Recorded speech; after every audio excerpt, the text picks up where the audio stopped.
গণ অভ্যুত্থানে আওয়ামী সরকার পতনের পর একে একে বেরিয়ে আসে শেখ হাসিনা, তার পরিবার ও দলীয় মন্ত্রী এমপিদের অর্থ পাচারের তথ্য। দুর্নীতি দমন কমিশন বলছে, শুধু সাবেক ভূমিমন্ত্রী সাইফুজ্জামান একারই বিশ্বের 17টি দেশে 581টি ফ্ল্যাট বা বাড়ি রয়েছে। আমার 60 বিঘা আছে।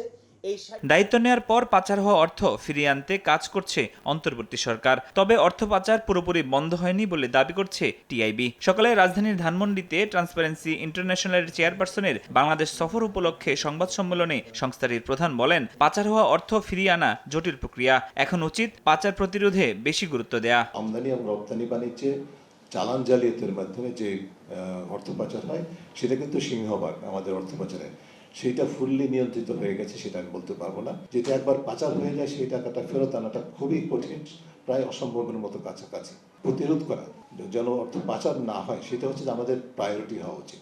অর্থ ফিরিয়ে আনতে দেশগুলোর সরকারের সঙ্গে সমন্বয় করে কাজ করার পরামর্শ দেন টিআই এর আন্তর্জাতিক পরিচালনা পর্ষদের chairperson François Valyria. We need to know where the money is, where the assets are. We can have cooperation, international cooperation. International cooperation is of the utmost importance. July অভ্যুত্থানের পর দেশে দুর্নীতি একেবারে বন্ধ না হলেও পরিমাণ কমেছে বলেও মনে করেন TI chairperson. Even better than confrontational. Farhadur Rahman, Somoy Sangbad, Dhaka.